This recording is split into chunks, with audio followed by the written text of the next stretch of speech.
नमस्कार प्यारे भाइयों बहनों और बच्चों।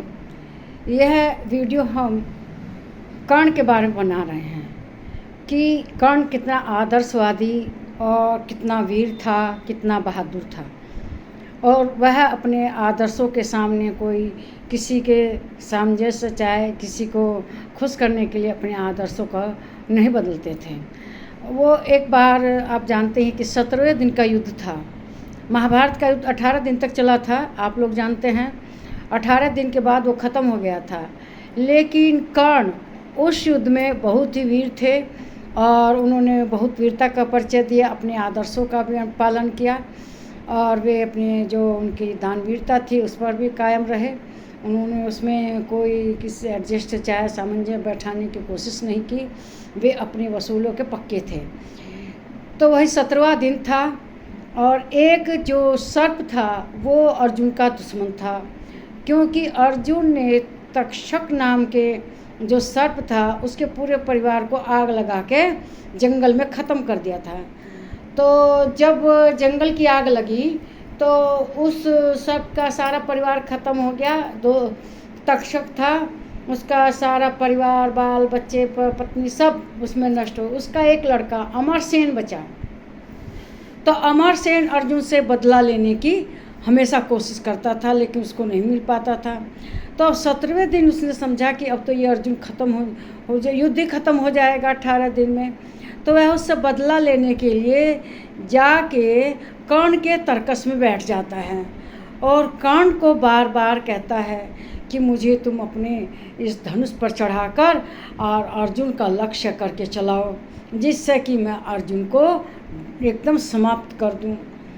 तो एक बार वह उसको जब कहता है कि भाई मैं मनुष्य के युद्ध में सर्प का क्या काम है, अगर मैं सर्प का सहारा लूँगा अर्जुन को मारने में तो लोग क्या कहेंगे कि मानवों के बीच में सर्प की क्या ज़रूरत है, कि अर्जुन ने जो मतलब हार नहीं मानते हुए अगर कर्ण सर्प ना छोड़ता, मेरे जीतने के बाद लोग ये कहेंगे और मैं नहीं चाहता कि मैं तुम्हारा सहारा लूँ।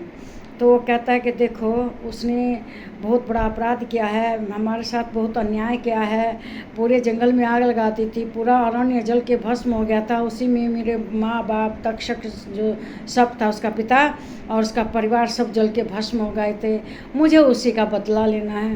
कृपया एक बार मुझे अपने तर्कस से निकाल के धनुष पर चढ़ाकर और उस पर निशाना साधो अर्जुन पर। तो एक बार तो और वो कहना मना कर ही रहा था कर्ण कि नहीं ऐसा नहीं हो सकता, लेकिन अंत में वह उसका मान लेता है और उसको धनुष पर चढ़ा के छोड़ता है। वह पूरा मुंह बहा के चलता है कि जैसे पूरा उसको निगल ही जाएगा, इतना बड़ा मुँह बहाता है। लेकिन उस पर श्री कृष्ण भगवान थे।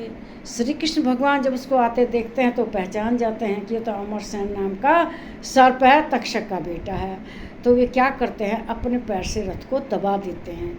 जब दबा देते हैं तो रथ नीचे धरती में चला जाता है, केवल अर्जुन का मुकुट ही वह छू पाया था। जब वार खाली चला जाता है फिर आके बैठता है, कहता है अब की बार मैं नहीं छोड़ूंगा। वो तो कृष्ण ने रथ को दबा दिया कि अर्जुन बच गया। तो वो फिर कहता है कर्ण से कि मुझे फिर एक बार अपने उस पर चढ़ाइए धनुष पर और उसको निशाना साधिए।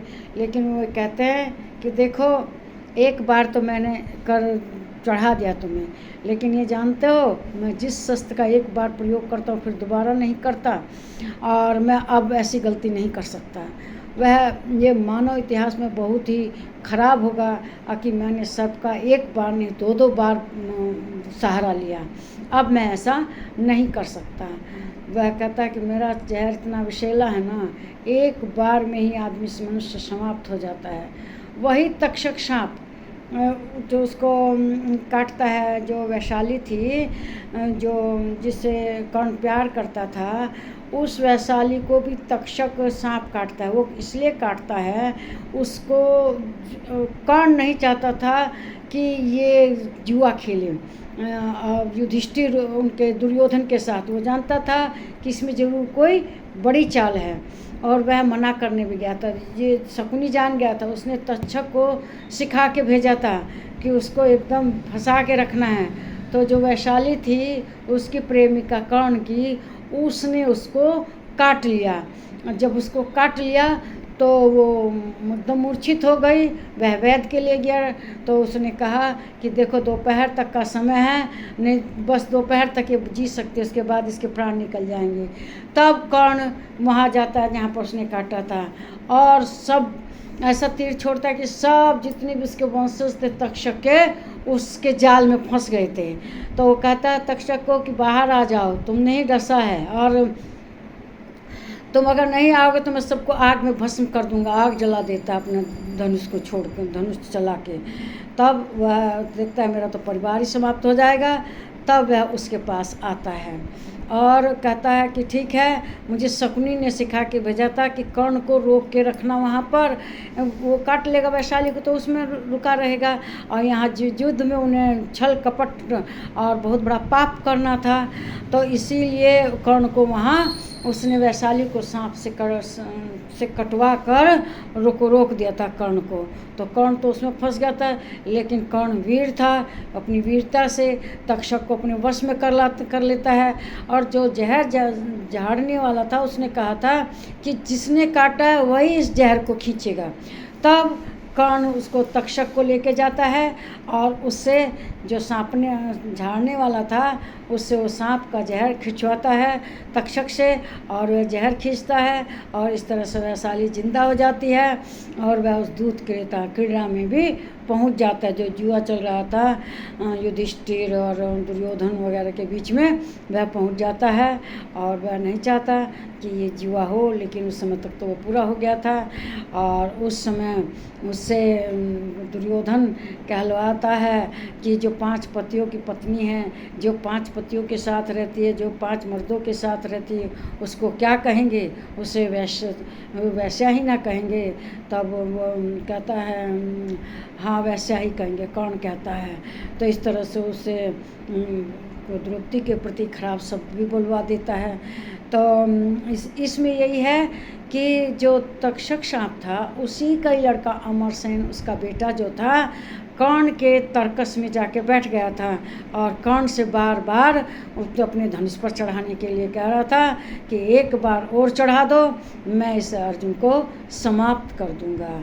और जो उसकी प्रेमिका थी वो वैशाली, उसी में फंसाने के लिए उसे तक्षक से डसवाया गया था।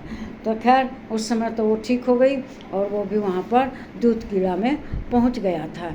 लेकिन कर्ण कुछ नहीं कर पाया दुर्योधन के पाप के सामने। उसने द्रौपदी के साथ बहुत खराब व्यवहार किया, उसे दासी बताया, उसको सज़ा देने के लिए कि इसने मेरा अपमान किया था, मुझे अंधे का बेटा अंधा कहा था, उसका अपमान का बदला लेने के लिए उसका चीरहरण कोशिश की। लेकिन श्री कृष्ण भगवान ने उसका जो साड़ी थी उसे बढ़ाते गए, वो समाप्त ही नहीं हुई। इस तरह श्री कृष्ण भगवान ने द्रौपदी की लाज बजाई। तो मेरा ये वीडियो आपको अच्छा लगा होगा, इसको लाइक कीजिए, शेयर कीजिए, इस पर कमेंट कीजिए और मेरे चैनल को सब्सक्राइब कीजिए। नमस्कार मेरे प्यारे बहनों, भाइयों, बच्चों।